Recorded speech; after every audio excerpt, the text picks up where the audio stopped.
2022 overall has been a big year for the creating scene of Geometry Dash.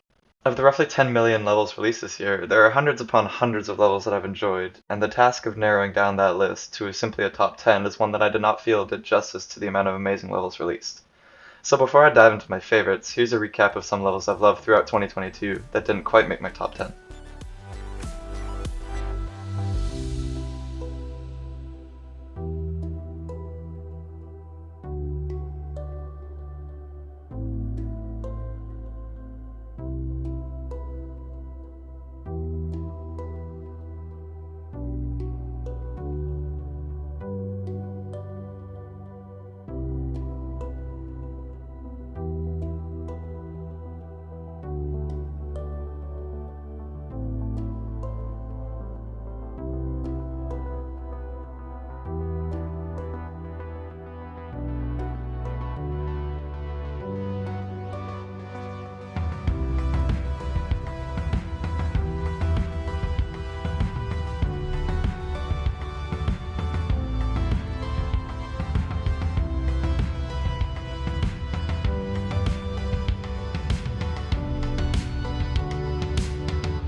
One thing I've noticed rising in popularity over the course of 2022 is the exploration of more abstract styles in Geometry Dash.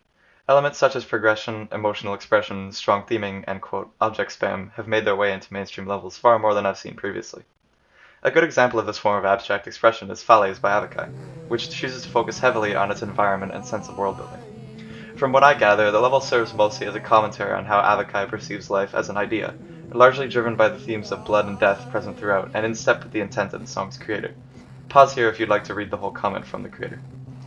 AvaKai's usage of thematic elements, such as the level abruptly transitioning from a more sketch-like style to a more realistic one when the level tells the player to wake up, and then the background slowly morphing from a dead, grey landscape to an ocean of blood, which then turns the world on its side and swallows the player whole, are very surreal, yet fairly simple, matching the nature of the song nearly perfectly in combination with the minimal, static structuring present throughout the level.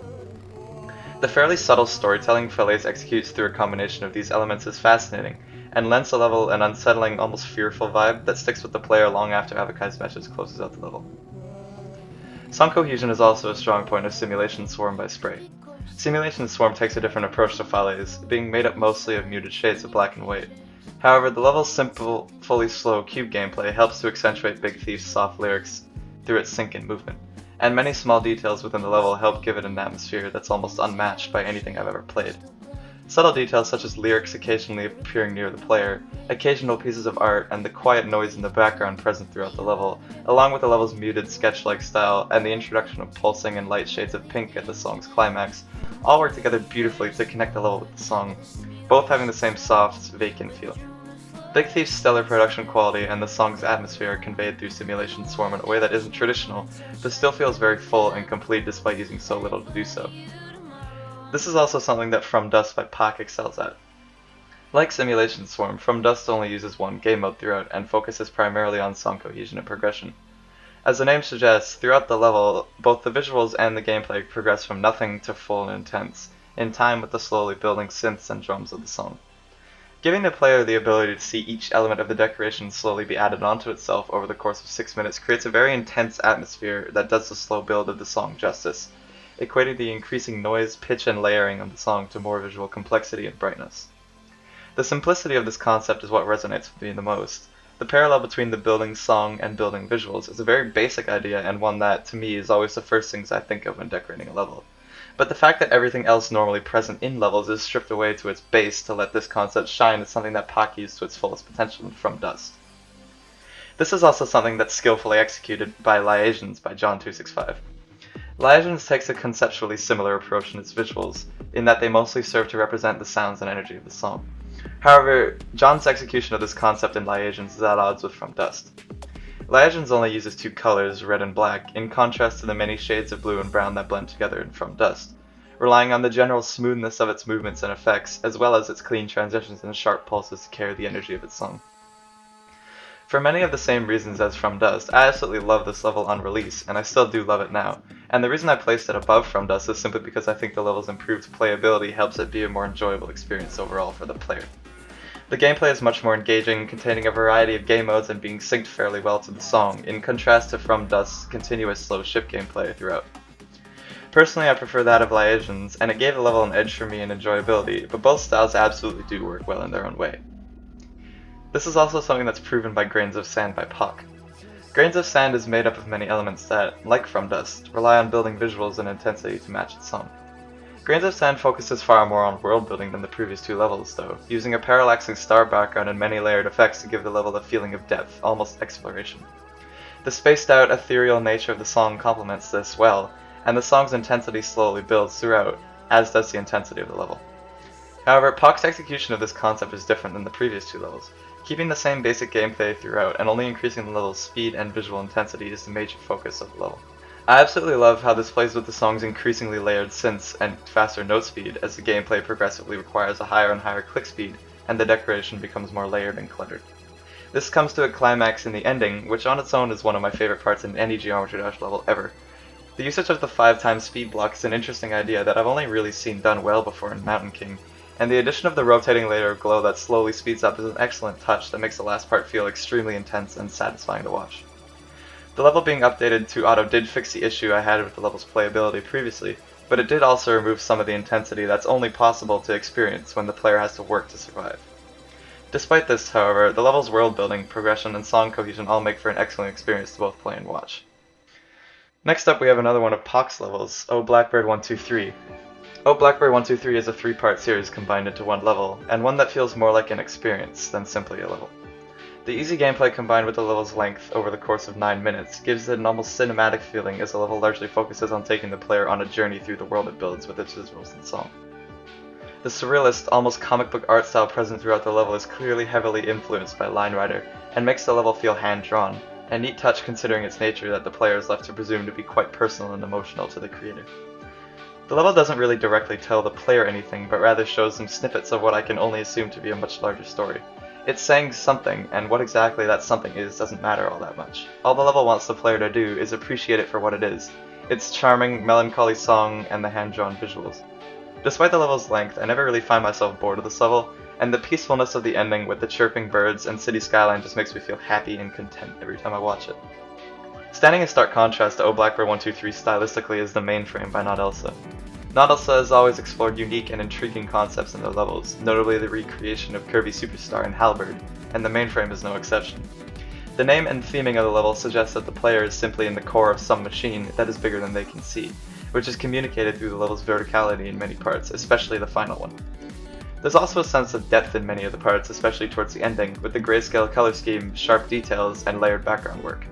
Particularly, the many gameplay and decoration gimmicks present throughout the level are interesting in their own right, especially the blocks that activate when you touch them in the first part and the timer that kills you if you fail to strafe fly for long enough. But what really sold them for me was being so wowed that they were even created in Geometry Dash. Notlsa's mechanical skill with the editor that this level showcases really helps to sell the theme for me, making the player feel as if the central processing unit of whatever machine they're inside has created the most insane, interesting, and difficult gimmicks for the player to figure out if they want to survive. This level of intimidation in tandem with the execution of the level's theme is definitely something I adore about the Mainframe.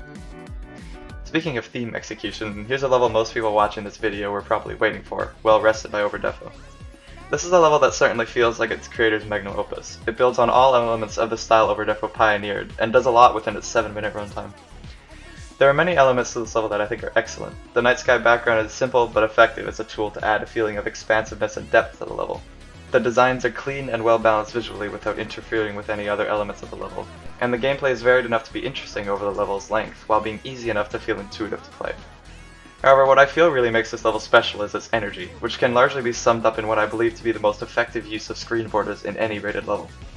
With the song starting out quiet, the borders aren't really even noticeable at first. The calm nature of the song, visuals, and gameplay makes the restricted vision feel natural. The slow build in intensity and complexity of both the level and the song in tandem draw the player's attention away from the screen borders temporarily until all the energy is released at the triumphant transition to the drop, where the screen explodes with color and the screen borders quickly slide away, revealing the level's full expanse for the first time.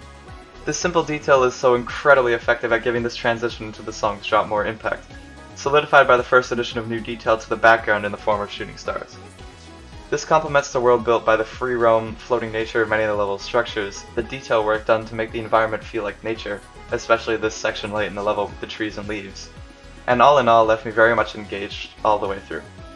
Well Rested is an excellent example of how I think energy should be conveyed visually through a Geometry Dash level. On the topic of conveying energy, Breakdown by Simwamwi is one that I feel does this very well.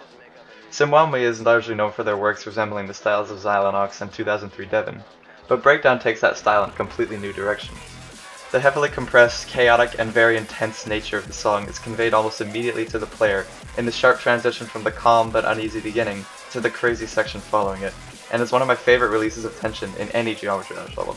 The sheer unpolished, raw energy that comes through in this part, despite its simple gameplay, is quite special and is something that Simwamwi used to its fullest potential, along with the sharp transition out of the part back to more normal decoration when the song calls for it. The usage of elements of nature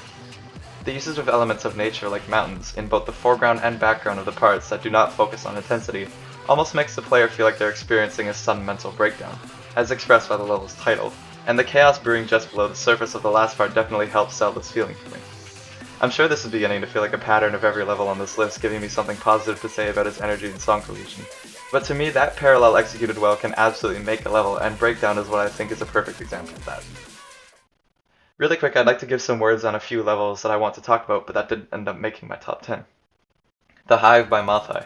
I really like Mathai's world building and attention to detail here. This level feels so dead and dystopian while also feeling so alive, much like one of the later Halo games.